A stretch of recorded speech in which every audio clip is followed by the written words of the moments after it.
Right, a wee bit different here this evening. I'm going to start off by playing something that I recorded yesterday, and then once it's done I'll come back for a wee bit and have a chat about that. So just bear with me a wee second here.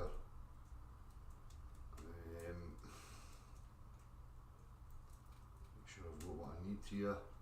Hello people, I can see yous. I'll be back once this video is done.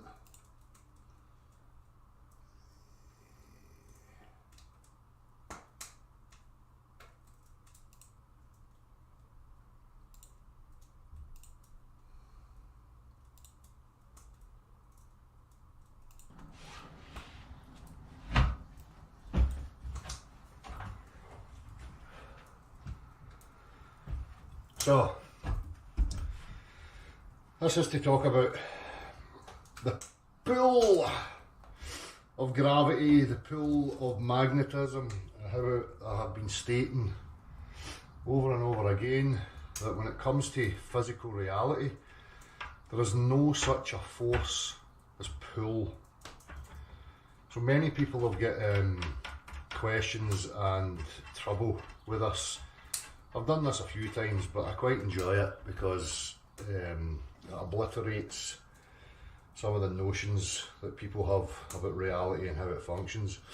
So what people first and foremost have to comprehend is that mainstream science, when it's talking about gravity, Einsteinian gravity, it's talking about space balls, you know. So the trouble that they have, I'll get to that. First and foremost, you've got this notion of gravity. Gravity on the macro level, dealing with planetoids and trying to come up with explanations for why planetoids, how they're affecting each other and how they orbit around each other and blah blah blah. So they've got this notion of attraction. So somehow, you know, we have to devise a theory or an imaginative fucking story about how one of these things is affecting another thing, right? Now, we could comprehend this in physical reality if there was an attachment to both, right? And that one of these objects or both had, like, you know, a winding mechanism that would allow them to be pushed towards each other by a process of, you know, some sort of winding mechanism, right? Again, I can only go on physical reality as a human being and what I have available to me to demonstrate, you know, and think about some of these claims. So as I say, I would either have to have an attachment at the back of the objects and some mechanism that would achieve the motion in order to bring these objects together, or again, you could just have the attachment at the front, makes no difference, and the same, you know, process would be happening where one would be pushed towards another one, right? Again, we have to clarify when we're saying words like push and pull, simply, you know, we've got an object here, so I pull the object towards me, I push the object away, pull, push, pull, push. What you notice is that the very same principle applies when it comes to motion. It's the mechanism we're looking for. So when I say I pulled it towards me, there's a pressure on the other side here where I have to press upon it to make it move, and the same here at this. Doesn't matter what direction I want it to go in, I have to apply a pressure to it. That's how we know, that's how we understand reality. We apply it. To me, it comes down to simple terminology, and I would call it leverage. Right? So any construction that we have, any, you know, machine that we invent or that we utilise, or any process of motion works knowing these things. So in science they'll say that has inertia. That just pretty much means that it's doing what it wants to do, and if it has a set amount of inertia, and if I go at that, you know, the same dimensions, the same thing, now it has double the inertia, which means that if I want to get it to move, I have to apply a certain amount of force. Now with double the inertia, I have to apply more of a force to get it to move. So inertia just means that it's doing what it wants to do. In this case, it's static, right? Now I'm going to go through a few things and I'm probably going to jump from one to the other. We'll get to magnetism. The other lovely notion that people have is, oh well, tug of war, you know, you have to pull on tug of war. Well, it's the same principles again, as I pointed out so many times before. In the case of tug of war, you have two oppositions. Both oppositions have to apply a pressure, so they have to press upon it. Now each side has to create a vector in the opposing directions. So the grip has to be attained here. And if you don't have what we call friction, something to grasp onto, and to now convert your force, your pressure, you now have to convert it in this direction and press upon the rope here to make it go the direction you want. And it's the same for the other side. Okay, you're applying the pressure, now you're converting the vector to go the direction towards you, and you create what's known as tug of war. Right? It's the same thing, it's pressure. Applied pressure makes things move. Okay? So again, you know, in the case of the space balls, that's the point I missed out, right? Einsteinian gravity, the warping and bending of space-time, like, you know, this is somehow surrounded by a fabric that it's warping, and this is now falling into it and, you know, going around and around and around, right? It's total nonsense, right? But anyway, anyhow, that's in relation to planetoids, right? On a globular Earth, you own the planet and objects falling, right? That, you know, the Einsteinian fucking gravity nonsense has got nothing to do with being within the reference frame, right? So they've got this warping and bending of space-time that causes, you know, space balls to go around each other by attraction. Now, again, attraction and pull and suction and all these things are just words. It's the principles, it's the mechanisms of what create motion that is the most important thing. Now, I'll get the vacuum out in a minute and we'll go through that as well.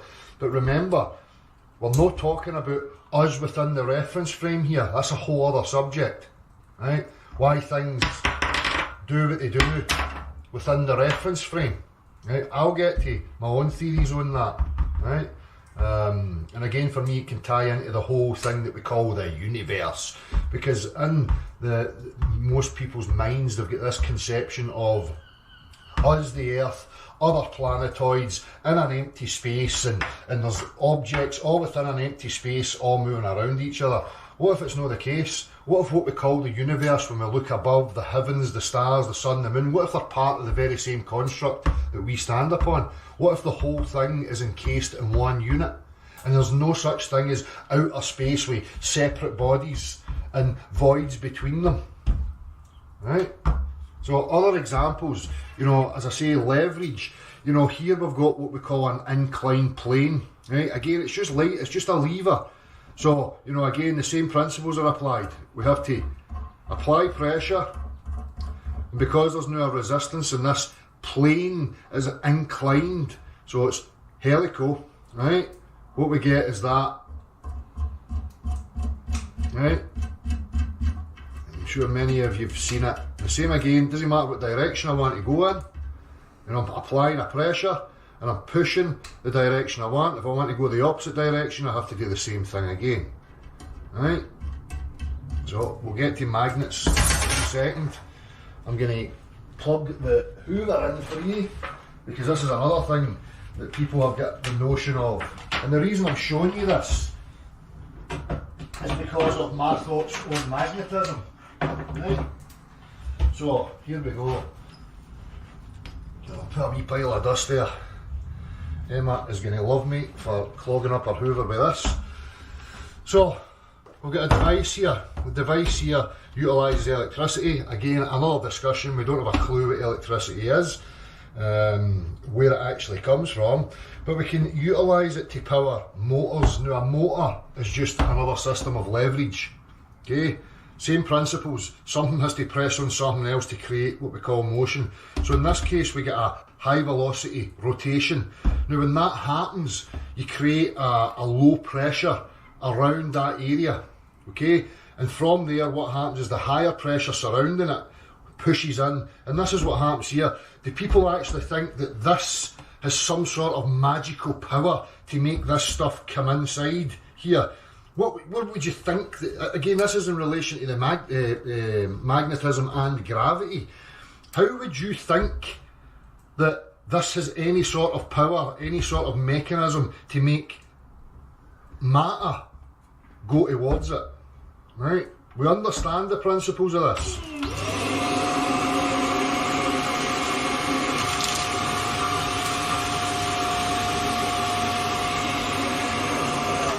So in people's minds they think maybe this thing has some sort of magical power where it can reach out and grab onto stuff and bring it inwards, like I was showing you with the rope scenario. You know, we have to have something attached, right? So that when we tug on it, we get the action of motion, right? And in this case, would you be imagining there's like invisible ropes coming from inside the hoover to bring the objects inwards, right? No, what's happening is that there's a higher pressure here, there's an air pressure, and when this spins it creates a lower pressure system, a lower pressure area, and the higher pressure surrounding it rushes in and takes whatever it is in the vicinity with it.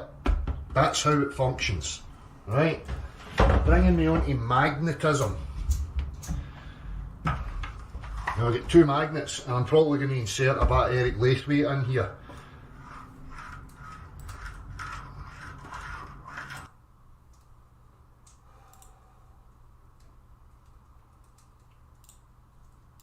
Now suppose we could sit at one place over the machine, such as in that little square, and watch the field lines go by. Notice the direction of the arrows. At the moment the field is to the left. Now it's upwards, to the right, downwards, left, up, right, down. So it's left, up, right, down. And the rotation, you see, is clockwise, which is to say rolling backwards. So the whole machine behaves like a mechanical rack and pinion, in which this is the field and this is the rotor. And here is the action. Well, of course, mechanical things are easy to understand. But when we make it magnetic, it's a little less obvious. But we put in a row of horseshoe magnets, and the action, as you see, is very similar indeed. This, then, we call a rack and pinion motor.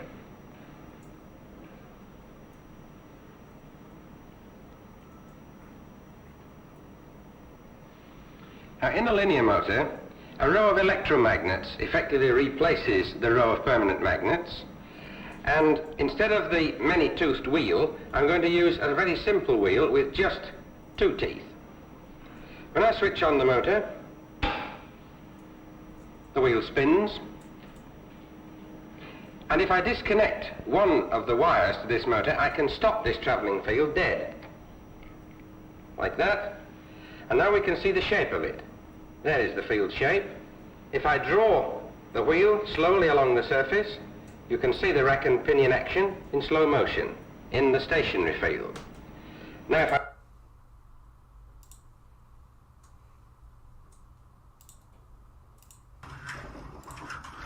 See that?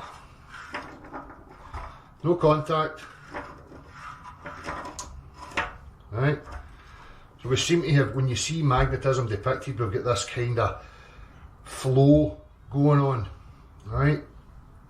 Where some form of flow is being created, and I utilise the vacuum hoover because for me, my mind goes to these realms. This is the similar principles that when we're looking at magnets, something similar has to be going on, right? Or again, you know, when the magnets come together, right? Again, it's just like the vacuum hoover analogy. What do you imagine's happening? Do you imagine that this one has like little, you know, fishing lines that it casts out and latch on and then winds this in towards it, right? Or is there some form of, you know, pressure mediation going on? People have postulated through years of a thing called the ether, some fabric, some invisible fabric that's there that supports the whole of reality, every bit of matter, It's the foundation of physical reality. You know, people call it God, people can call it whatever they like, right? My questions are, you know, what is actually going on? Now, globular earth proponents want you to imagine, again, every physical example I can demonstrate to you in actual reality of motion and acceleration and how it's achieved works on the principles of leverage, pressure variance, something presses on something else, or I decrease the pressure in a particular medium and the higher pressure within the medium pushes in to fill the void. Because nature abhors a vacuum. You cannot create a space of no thing within the natural world. It doesn't exist. And if you try to, you just keep getting the, you know, the pressure surrounding trying to push in to fill that void. So what are we imagining now? There's these invisible type fishing lines that wind in and bring it towards, or as some people have postulated, a kind of zero pressure point is being created when it comes to magnets. And whatever the ether is, like, you know, I showed you with air, we can show the same in water. You know, if I puncture a hole here, we get the pressure in here pushing towards that lower pressure system, that lower pressure area. So I would postulate the very same thing is happening with magnets. We can't just, you know, I can't reason my way to imagining invisible nonsense, or as I've seen that they imagine there's, you know, this somehow fires out little balls that bounce off of this one and that somehow translates to this one coming towards that one. I mean, how fucking ridiculous is that? You know, that's like me saying, well, if I keep hitting that, it's going to come towards me. I mean, don't be fucking ridiculous. Again, people laugh at these things, people overlook them. And why I make such a big deal about it is because gravity is invoked as a cause of acceleration and motion. They say things are pulled towards the earth, right? So your only option then is that you get invisible cords coming from the earth centre that somehow reach out and latch onto objects, and then by some invisible cog winding mechanism winds stuff in towards it. It's fucking preposterous. Totally preposterous. Now, when I do this, you can see this sort of influence, like it's been bumped by something. Like the flow that's coming out of this one, and I'm going to cut in with a bit of Eric Laithwaite video here when he shows you the rack and pinion. I've already done that. Too early. So, I've inserted that. You've seen what I'm talking about. The very same principles apply for me here, you know. It's pretty similar. The rack and pinion in you know, physical manual terms is like this. If I hold that and I spin the rod,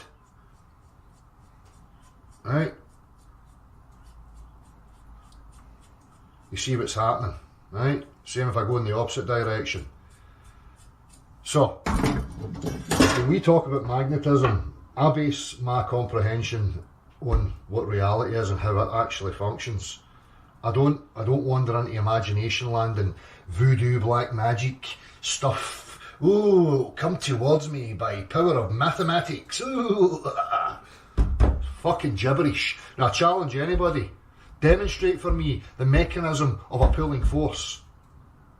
How's that going to happen? Doesn't happen. Right? So, what else can I say about this? You know, flat earthers, right, have this issue of, you know, the directional vector that we have, which is straight down, right? You got a plumb line, I've got one somewhere, where is it? Let me see, where did I put my plumb line? It's hanging here somewhere. It's there, it's in the packet, I've not opened that yet. We'll use this. Right, so we've got a plumb. Right, now the downward vector, these are considered as parallel lines regardless of where I go on the earth. Right, and again, we utilise this in construction where we have the plumb and we have the level, so that the level is always 90 degrees to the plumb and vice versa. Now every downward plumb is a parallel to the next, right? And level is level, always at 90 degrees to the plumb, right? So we have this downward vector, and I'm holding this and I let it go, and we get this phenomena that we call falling. The globe earthers like to extrapolate upon falling as an explanation to, you know, try and bamboozle you into believing that bodies of water can wrap and bend around objects. Now remember what I says to you, their theories and notions of gravity are based on planetoids. Nothing to do with, you know, what's going on within the reference frame or upon the reference frame. Right? So they've got a real issue about how water's going to wrap and bend around the object. Right? And I've even seen some of these morons utilising centrifugal effect. Now, again, centrifugal is an effect, it's not a force. Right? The force, like, if I sit like that, like this, right, and I push the water bottle like that, or I spin the water bottle, right, like this, right, you get this outward push of pressure, right, but the motion was created by a force, which is the applied pressure in whatever particular direction, right.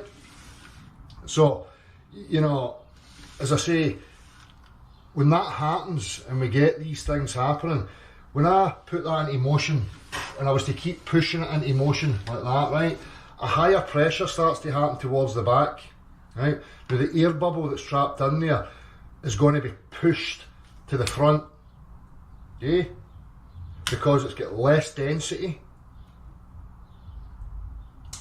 So the densest part, the most pressure is going to be towards the point of the force that's being applied, right? In this case here, or if I go here, now it's going to shift.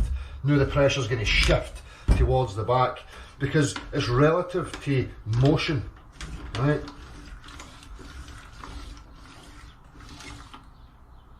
Okay.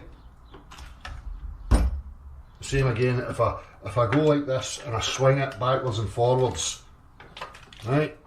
What's going to happen eventually is that the water just pushes here and the air bubble comes. So it doesn't matter if I'm going rotationally or if I'm going in uniform straight lines, we get the very same effect happening, right? So I've seen globe earthers, that whistle guy, whatever his name is, the older gentleman, trying to utilise centrifugal effect as in comparison to how gravity would function. Now again, they've got a fucking serious issue, and I don't know what's wrong with their mind. They're talking about centrifugal. When we talk about centrifugal, when you do that and you rotate something, there's an outward flow, right? A pseudo force, an effect. Everybody's experienced this. You stand on the merry-go-round and you feel a push outwards, right? They're not utilising this to try and talk about how things are attracted. It's fucking ridiculous. Totally ridiculous. You can't use centrifugal as in the same breath as gravity. Boom. Because when you spin something, it goes away from it.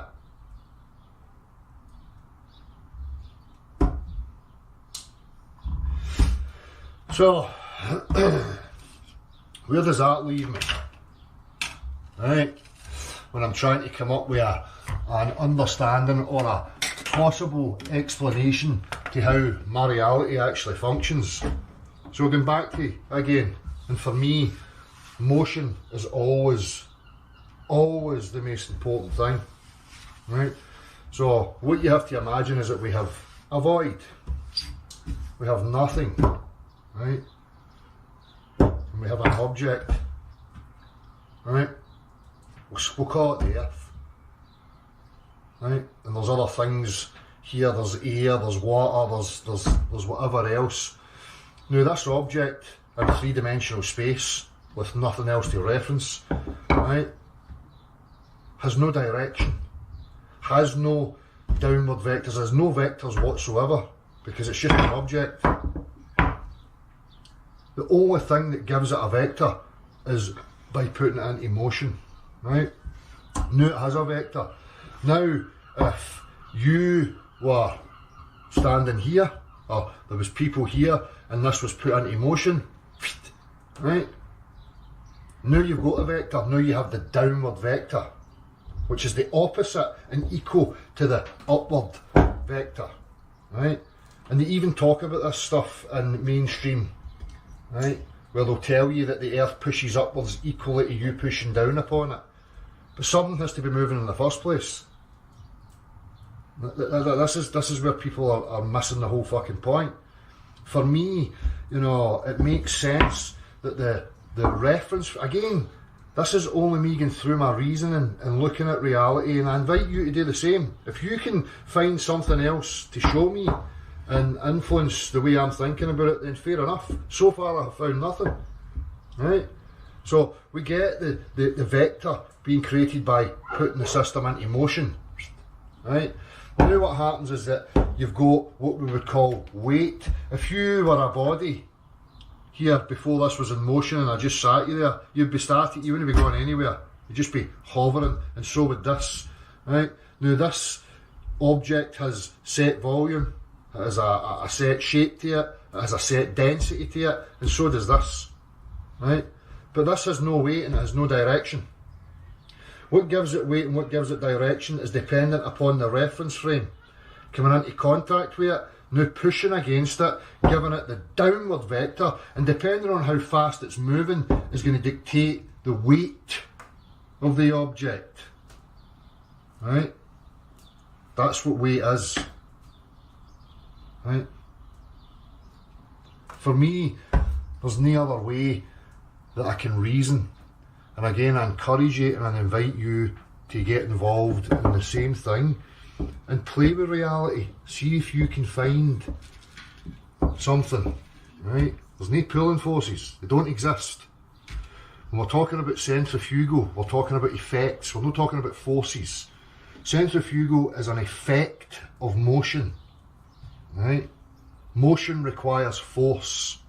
Something has to press upon something else in order to make it move, right? And again, you've got these dipshits that want to invoke magnets and say, well, there is attraction in pull because the two magnets came together, just like that. Well, that's just akin to saying that the motor and the vacuum hoover attracted stuff towards it. It's fucking ridiculous. So where do they get the reasoning for that? I'll tell you where they get it, out their buttocks, right? Just imagine it. Because everybody's hell-bent on keeping this three-dimensional spaceball fantasy alive. And this is why they're getting stuck. This is why physics and mathematical physics, it gets stuck and goes into imaginative fairyland of invisible unicorns and fucking leprechaun farts. It doesn't mean anything. Because they won't let go of the fucking ball earth. Right? So again, same principles with a ball earth. What's the problem here? Well, you get people here and you get people here, and you're spinning it, right? And it's moving like this. I mean, centrifugal is going to throw everything off, right? And again, if you use my principle of linear, uniform, straight line motion, well, there's a problem here. Because how are you going to get stuff here to stay on the ball if you're putting it into motion? It's not going to work. It would only work up here, and then here things would start sliding off. This is reality. This is how it works.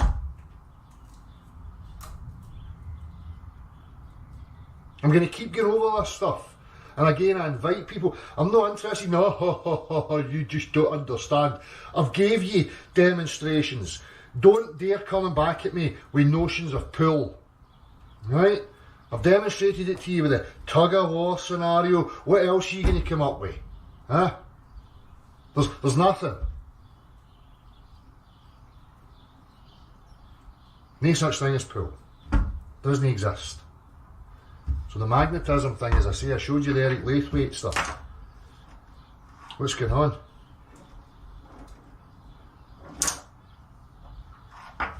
Something's pushing them together. What is it that's pushing them together? Because they certainly ain't being attracted with invisible fucking ping pong balls firing out and bouncing off, because when you do that, stuff goes further away. I would suggest that whatever's going on with a magnet, some sort of lower pressure regions being created, just like water, just like air, and whatever's surrounding rushes in and takes whatever it can with it to fill the void. That's my thinking on the subject, and don't let anybody tell you that they know for a fact what's going on with magnets, because they don't. It's an invisible world. Or we can put iron filings and we can see these shapes. All you're seeing is lines. Lines of what? What is it you're seeing? Huh? And what we see is a particular direction of flow. So again, that backs up exactly what I'm saying. You know, when you can influence.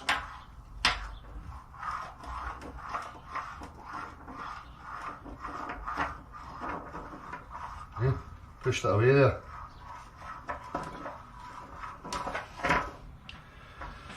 I'll leave it up to you. I don't know whether I'll just upload this or I may go live and show this, so I may be talking after this. If no, I'm going to leave it with you, right? So, you know, people talking about spinning, centrifugal, and this is the other one, you know, centripetal force.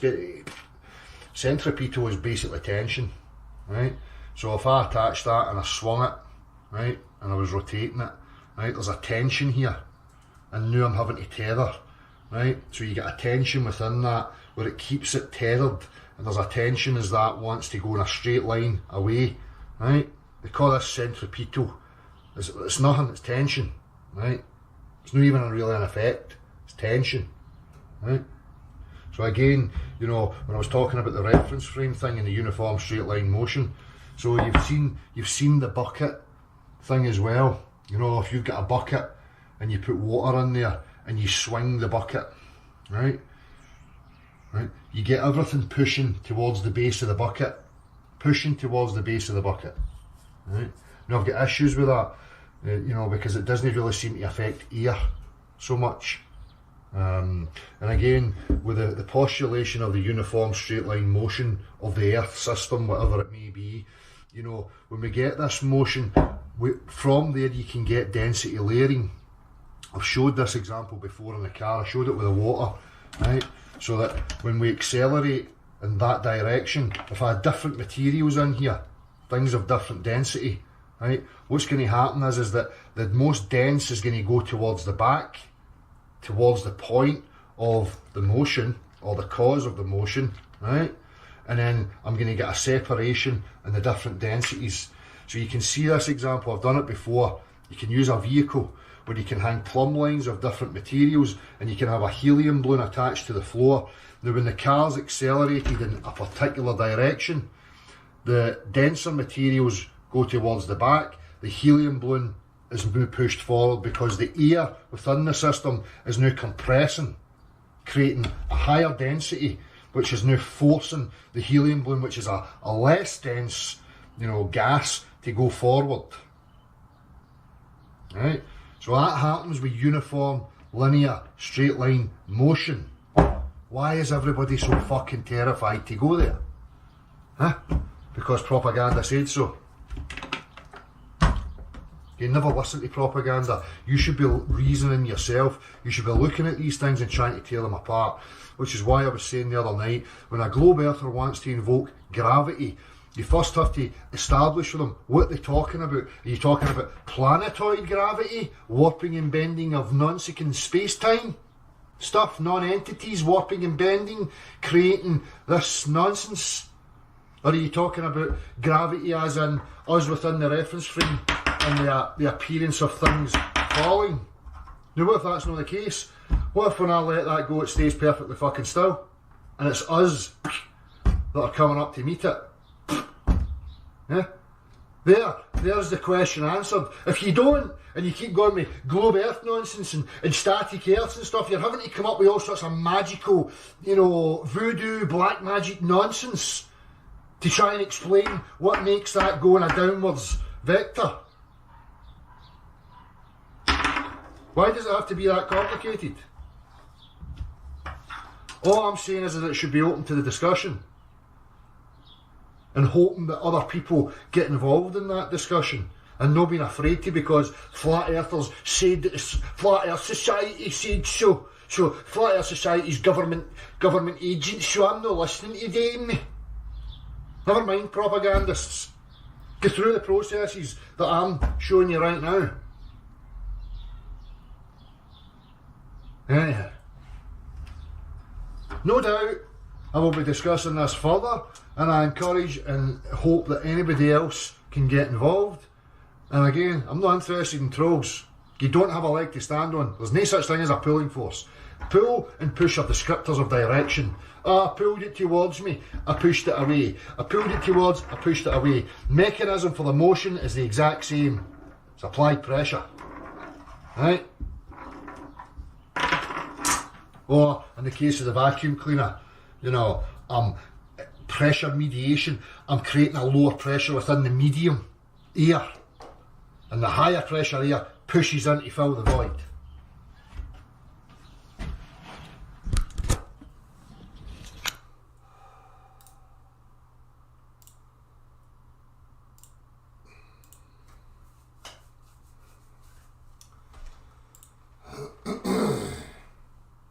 So, let me see.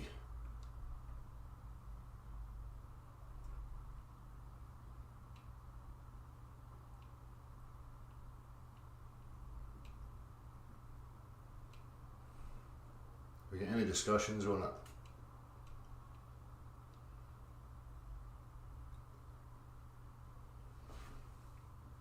Exactly, Imran. This is what people are missing. Same with the globe earth troll the other night, you know, talking about inserting things up his bum and going to hospital and asking them if they would remove it. The language that you would use would be, can you pull it out? But it's only a descriptor of the direction of the motion. In order to achieve that motion, there has to be applied pressure. Push.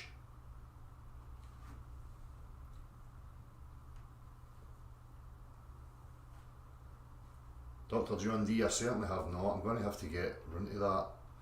So difficult when, you know, you've got time, you know, constraint issues and trying to remember stuff, and as time passes on your mind wanders to other things. I'm sure you can relate to that, but I really should get to it.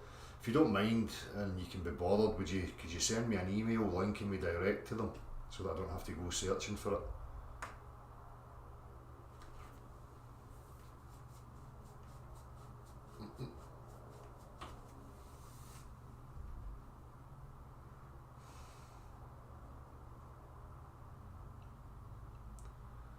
All the forces demonstrated started with muscle contraction at pull. No, they never. Again, this is the nonsense that I just displayed for you. Do you think that the tubes within the muscle structure, if you look at it, you know, it's actually a lever system of a hollow tube and another tube inside it, and there's levers that are coming from it and pushing, you know, in a particular direction, either to contract the muscle or to expand the muscle. Again, you have to go to voodoo black magic when you try and invoke pull. It's nonsense. There has to be contact of something against something else in order to achieve motion. I mean, you're just, these people must be desperately trying. I'll tell you, there is people that are desperately trying to cling to this notion of pull because they know how detrimental it is to their idiotic worldview and gravity and all this gibberish, right?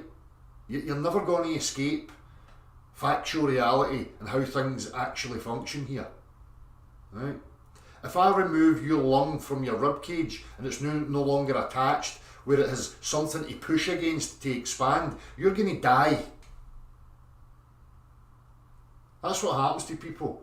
Their lungs collapse. I know people that their lung has detached from the rib cage and now they can't breathe the air in, because the muscles, the fibres have to have something to push against in order to expand, to let the air pressure come in.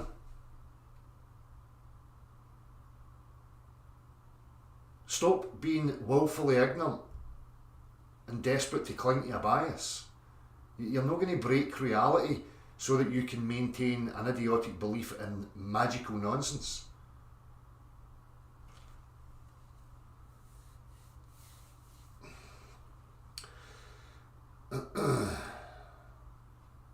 Tommy T, there's ringing at this push-pull discussion. It seems irrelevant to me. How is it irrelevant, Tommy T? It's only irrelevant because you probably don't want it to be true.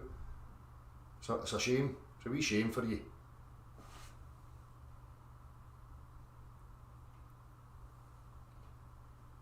Exactly, Crystal Bernardo. Any example that you of something in motion or acceleration, I guarantee you it will be an applied pressure that's going on.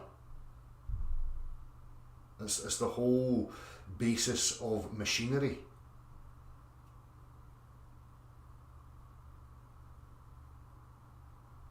Man's detector, that we call G-force, is a good example of how an example of what gravity could be has been in front of us all along. Well, G-force again is you know, exactly that. If you're in an accelerating body, then you feel the pressure. You can feel the increase in pressure. Your weight increases.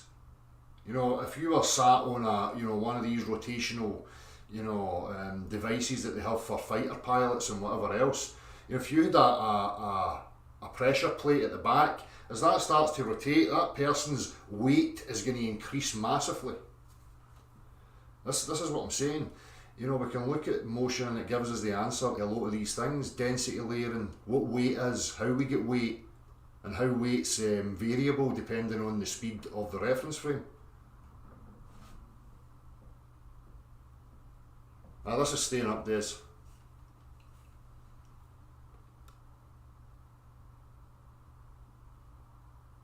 Well, Tommy T, this is the problem, because, you know, there's always new people and people forget things, and sometimes people don't grasp what's being presented to them. So we have to have the repetition. That's just the way it is, unfortunately. I suggest you just go and watch something else instead of bitching and whining and moaning. You know, how narcissistic are you that you come here to another content creator and start demanding and wanting an influence on what they should be presenting?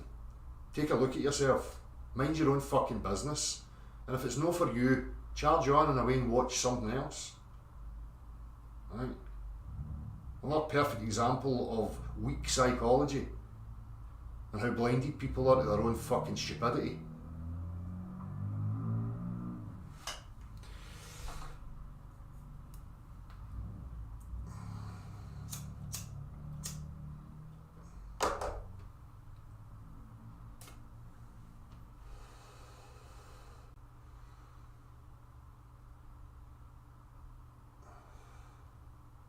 Any questions? Any examples that anybody wants to offer that contradict what I was presenting here? This is the time for it.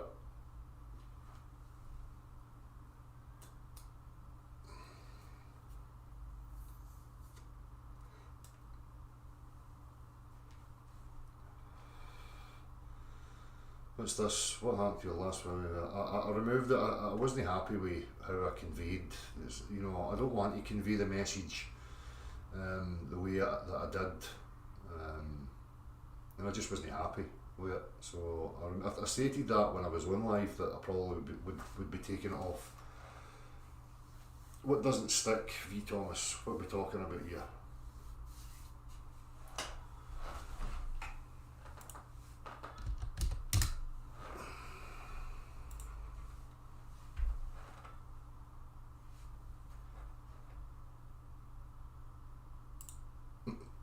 We've got the globe troll triggered.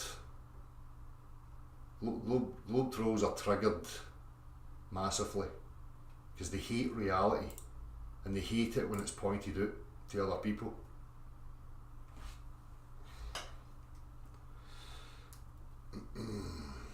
Hello, Flatzoid.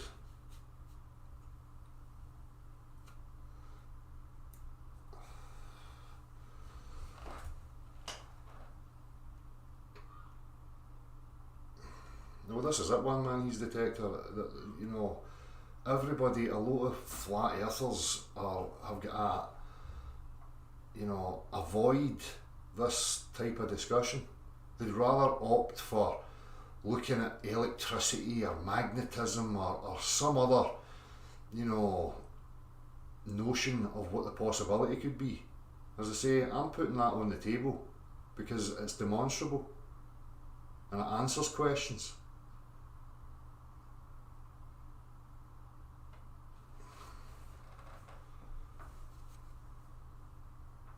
Exactly. This is, you know, if anybody looks at, you know, Einstein's equivalence principle, this is exactly what he was stating.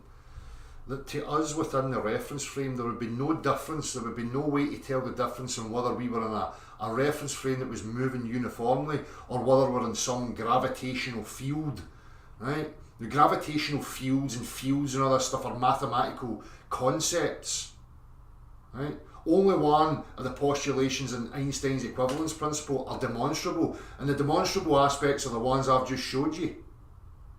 Motion and uniform motion can demonstrate to you how we can have the creation of vectors, how we create density layers and have directionality, right, the vector.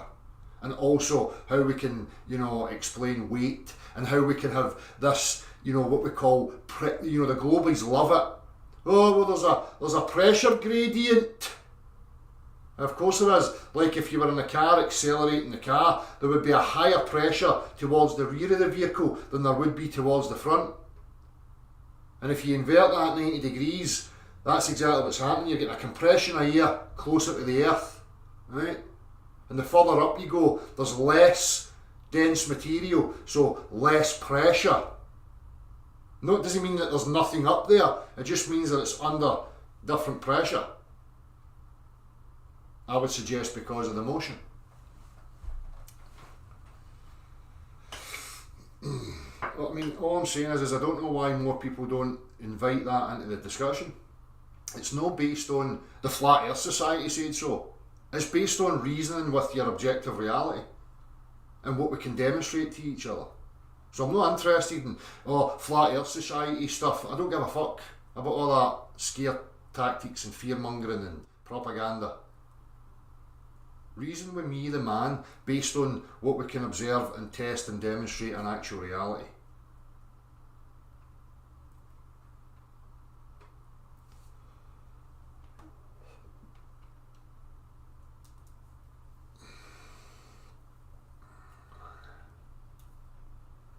I've just spoke about that, Luca Greer. You know, barometric pressure, you know, that's, you know, I've gave the example of this using water. When you go into a swimming pool, and you've been to a deep swimming pool, when you're at the surface of that swimming pool, right, there's a surrounding pressure on you, okay? As you dive down further and further, there's more stuff above you, right? Which is creating a higher pressure the deeper you go, and you can feel that. It's the same with the air. As you go upwards, there's less pressure, there's less dense material there.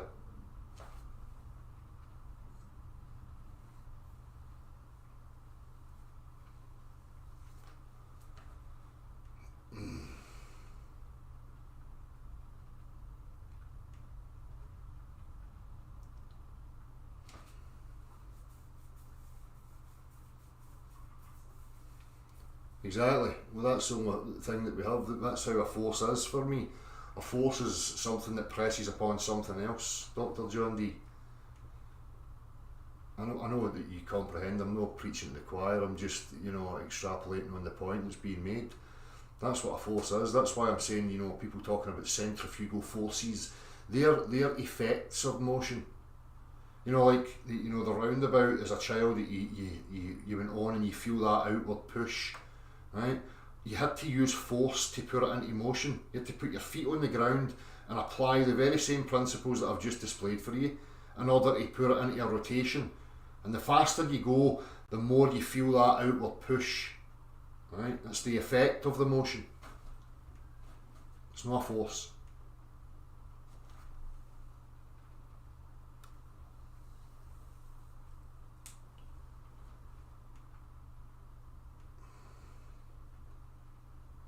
The support pressure accelerates.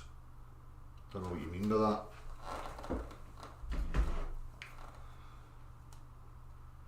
I mean, if any of you guys want to get involved in this discussion, by all means come and join me right now. As I always say, I'm not invested in any bias. If people can, you know, offer specifics and explain and demonstrate how they're thinking and what their reasoning is and how they maybe think I'm wrong, bring it. Because I don't want to be wrong.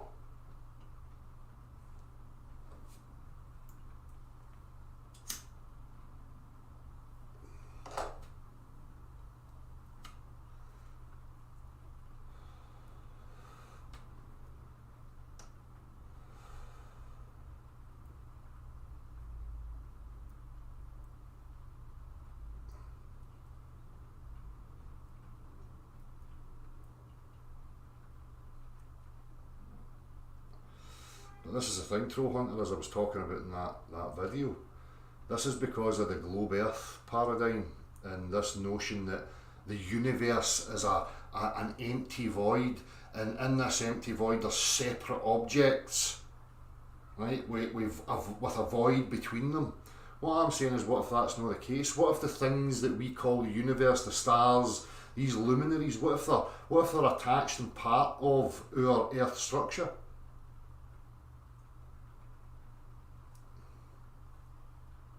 These are things that we don't know.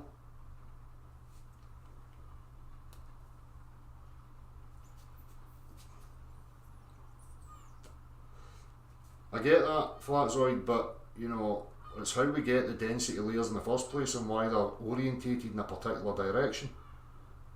There has to be a cause for that. We can argue about what happens with density and density disequilibrium and relative density and stuff like that when the reference frame is already established. But how do we get the reference frame in that situation in the first place? This is the problem, as far as I can tell.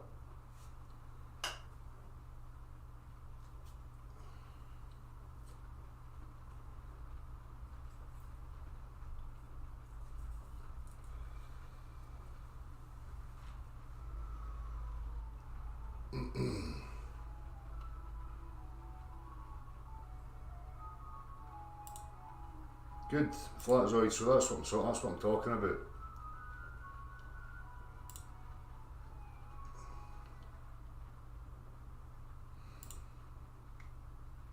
We're discussing this further, and I encourage and hope that anybody else can get involved.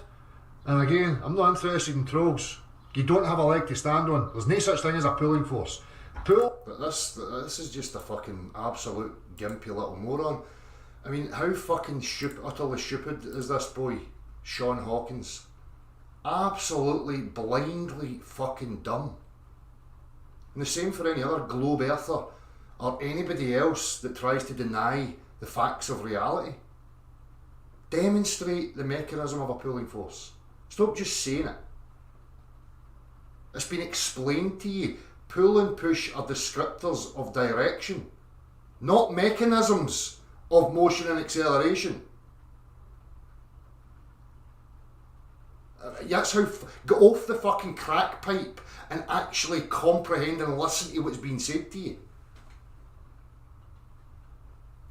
Fucking gimpy cretinous morons. No time for you. Fuck off. From now on you shall be ignored, because that's all you deserve. Until you show some sensibility and the ability to reason properly and, you know, articulate with specifics the point you're trying to make. Just calling people names isn't going to cut it. Sorry. Fucking ball bag.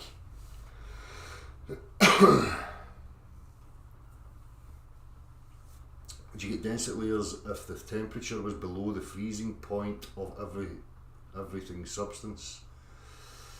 Well, this is a thing, innit? I mean, you know, temperature and pressure seem to be relatable, but I don't really know. I'm trying to, you know, and picture what you're talking about. Would you get density layers if the temperature was below the freezing point of every substance?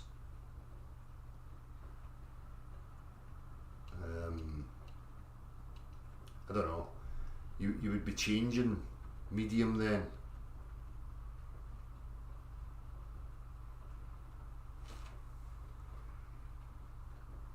You know, let's have the discussion about these things, and we can articulate the points, and then it's beneficial for other people who are maybe paying attention to it.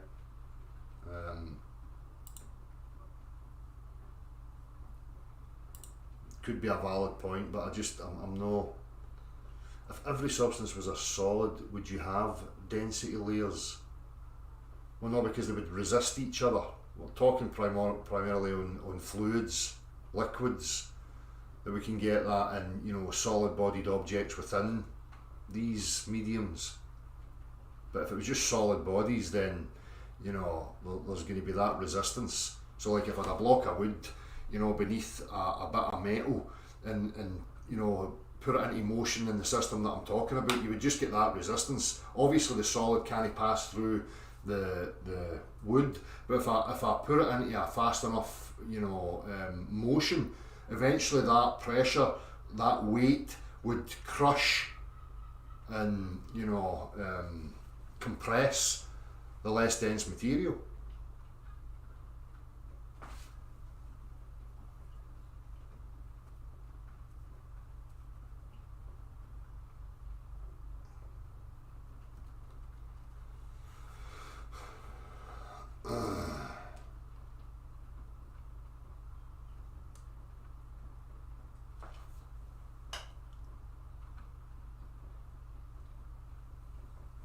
Seven alien.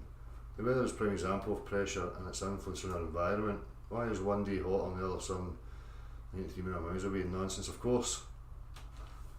Of course, for me that's related to you know, pressure.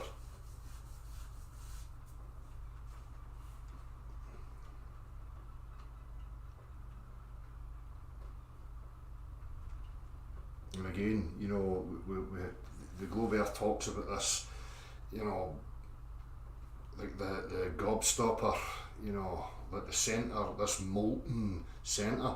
Well, again, if you're under extreme pressure at a certain point, you're going to get extreme heat, extreme temperature.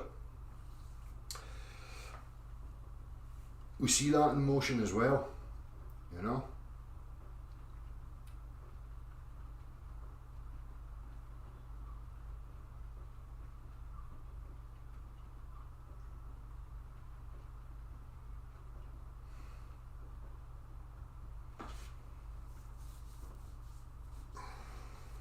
So my main focus is, you know, how the reference frame would be established. That's where my mind goes.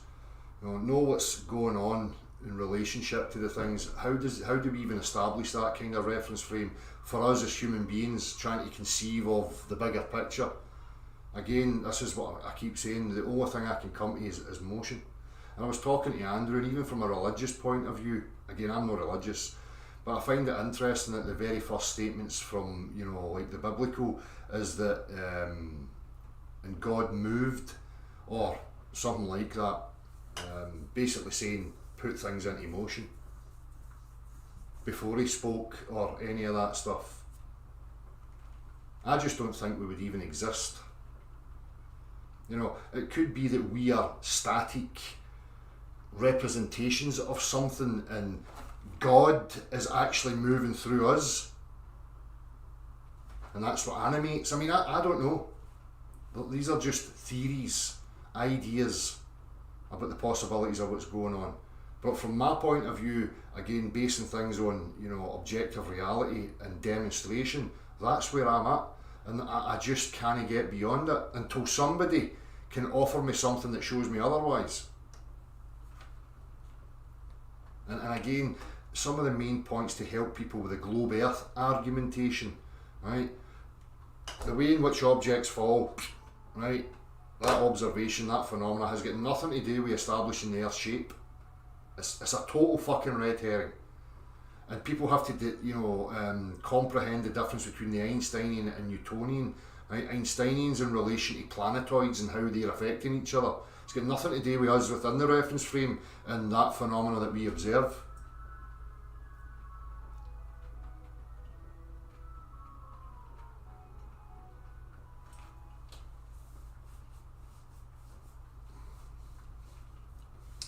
I would need to get the exact quote from Andrew. Again, I'm not a biblical religious person. I don't know. Moved upon the face of the waters. Yeah.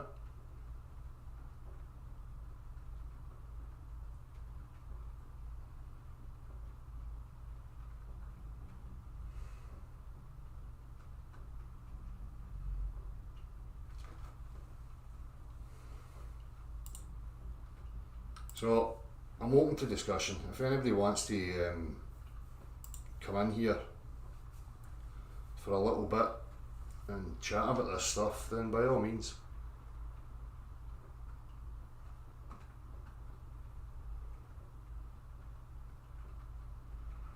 Andrew, cheers for that link, and your other video, I'll show that for the next time that we get involved with this discussion.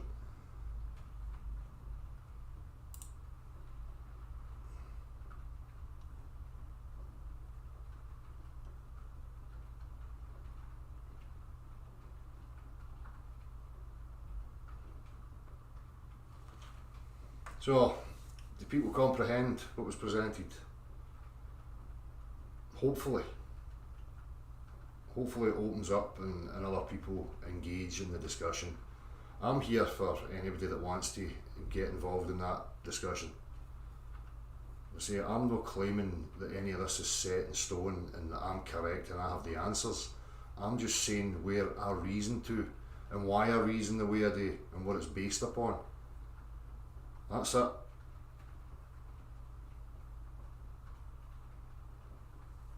FPV Angel, you've heard it before, and as I see, there's other people here that have heard this before, but this rages on, this battle, and new people arrive, people have not heard this before, they're still getting stuck in these, you know, never-ending debates and arguments. First and foremost, you know, the gravity discussion is a separate entity to the shape of the earth, regardless of how much kicking and screaming these morons want to do, right? But they always hoodwink people into discussing that. As we've seen with the Atwood thing, the very first topic was gravity. We're asking the shape of the earth. We're not talking about the phenomena of falling objects or apparently falling objects.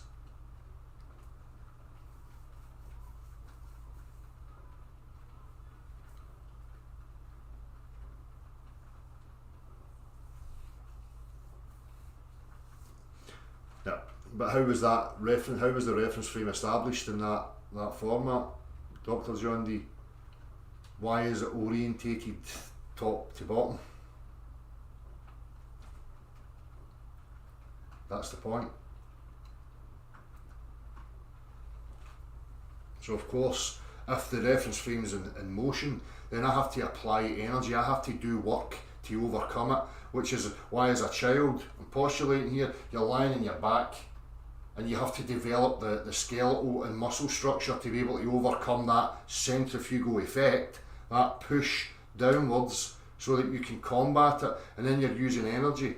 And then you can pick another object up and use energy to take it out of its position, and you let it go and it goes back. What's the cause of that? What's the mechanism that's making it go back?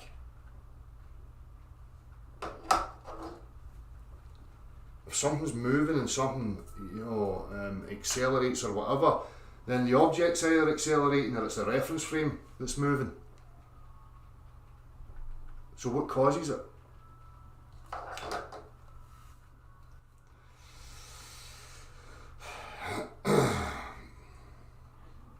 And when we keep going over these same points, it gets me a wee bit annoyed.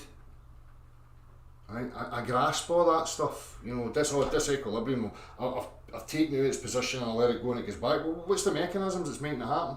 How did the reference frame establish these physical laws in the first place? What would be the cause of that? I think too many people get stuck within the reference frame instead of thinking, well, how does the reference frame, how would you actually formulate the reference frame in that structure in the first place? Anyhow, I'm going to get off. Nobody's asking to join. A lot of people have got things to say, but nobody wants to discuss it.